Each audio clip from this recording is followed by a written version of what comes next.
High friends, welcome to my channel Deepali eatings and creativity. তোমরা সবাই কেমন আছো? নিশ্চয়ই খুব খুব ভালো আছো। আমিও মোটামুটি আছি।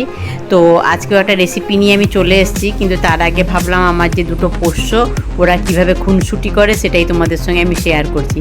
দেখো ওরা কেমন দুজন খুনসুটি করছে। দুটোই, একজনের নাম হচ্ছে হোয়াইট টু আর একটার নাম হচ্ছে, যেটা খরগোশটা দেখতে পাচ্ছ, ওর নাম হচ্ছে কুল।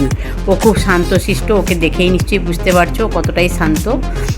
আর হোয়াইট টুটা প্রচণ্ড বদমাস। ওরা সুন্দর খেলাধুলা করে, কেউ কাউকে কামড়ায়ও না, কিছু করে না। ওই জন্য ভাবলাম, আমি তো সবসময় এগুলো দেখি, ভাবলাম আমার বন্ধুদের সঙ্গে একটু শেয়ার করি, তারাও দেখুক, মজা পাক। তো অবশ্যই আমার কিন্তু এই পশু দুটার সম্বন্ধে তোমরা বলো কেমন লাগলো তোমাদের। তো ঠিক আছে, আর কার কার বাড়িতে এরকম পোষ্য আছে তারাও কিন্তু আমাকে কমেন্ট করে জানিও। তো এই সময় বলে রাখি, পুরনো বন্ধুদের অসংখ্য ধন্যবাদ, তোমরা আমার সঙ্গে আছো, এইভাবে সারা জীবন আমার সঙ্গে থেকো।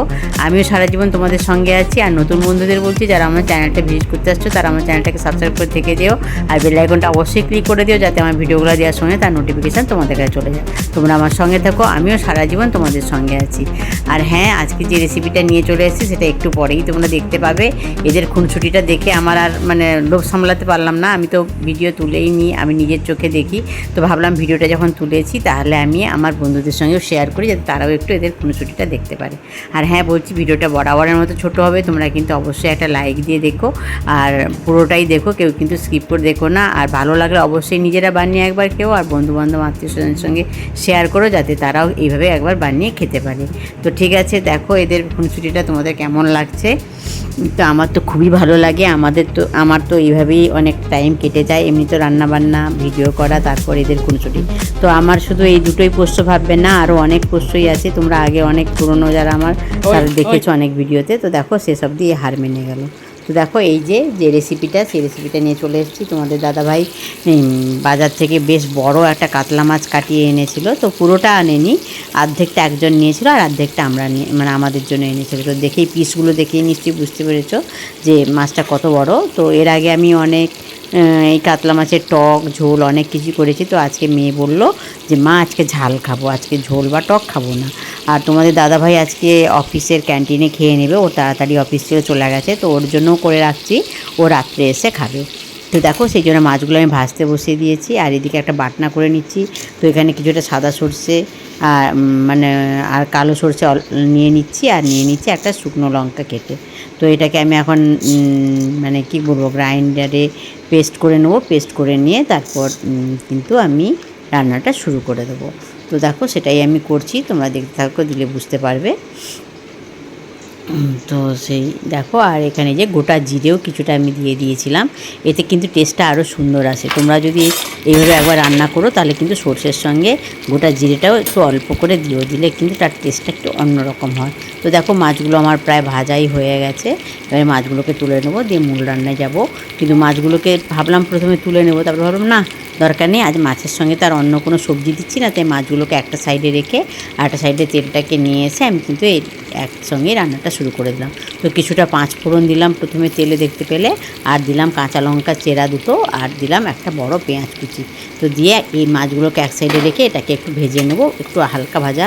আর যেহেতু সর্ষে বাটা করবো, সর্ষে বাটায় কিন্তু পেঁয়াজটা বেশি ভাজা খুব একটা ভালো লাগে না, হালকা একটু কাঁচা কাঁচা থাকলে কিন্তু বেশি ভালো লাগে। কাঁচা মানে জাস্ট পেঁয়াজের গন্ধটা চলে যাবে, একটু হালকা পিঙ্ক কালার এলেই কিন্তু হয়ে যায়।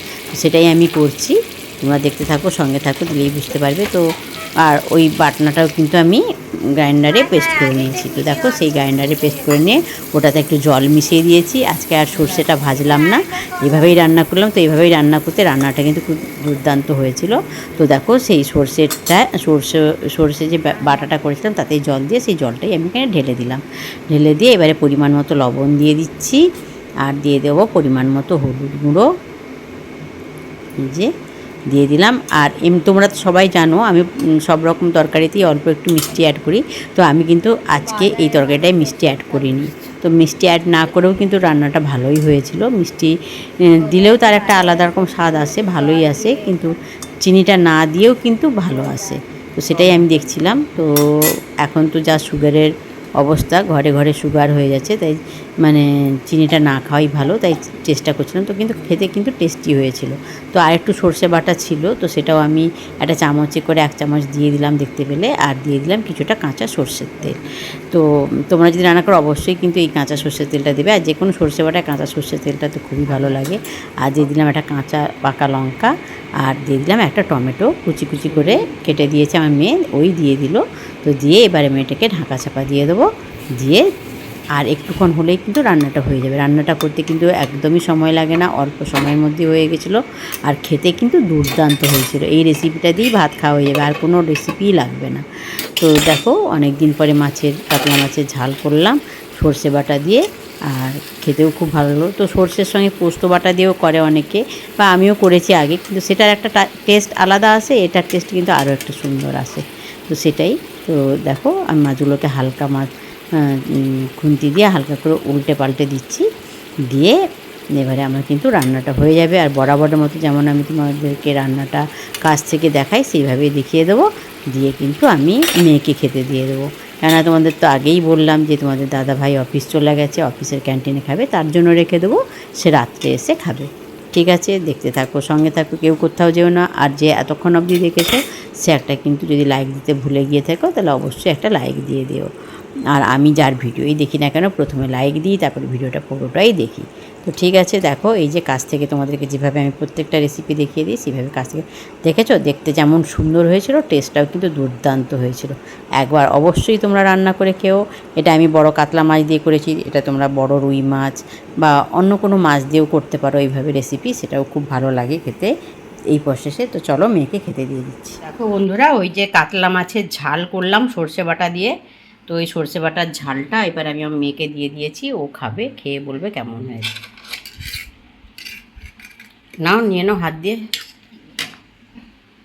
ঝোলটা নাও একটু। খরগোশ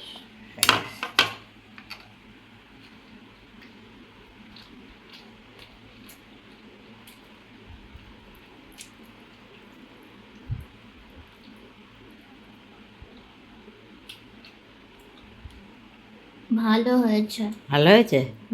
সর্ষের ঝাঁঝ একটা আসছে। আসছে। তো বন্ধুরা দেখলে ওই যে আমি সর্ষে বাটা দিয়ে কাতলা মাছের ঝালটা করলাম, কাতলা মাছটা তো যথেষ্টই বড় ছিল। তো সেটা খেতে কেমন হয়েছে আমার মেয়ে তো বলে দিল, আর আমি যেহেতু পরে ভয়েস দিচ্ছি তাই বলতে পারছি সত্যিই খুব ভালো হয়েছিল খেতে। তোমরাও কিন্তু এইভাবে একবার ঝাল করে খেও, দিলেই বুঝতে পারবে। তো সবাই খুব খুব ভালো থেকো, সুস্থ থেকো, সাবধানে থেকো। আর আমার পোষ্য দুটাকে কেমন লাগলো অবশ্যই কমেন্ট করে জানিও। Good afternoon, by.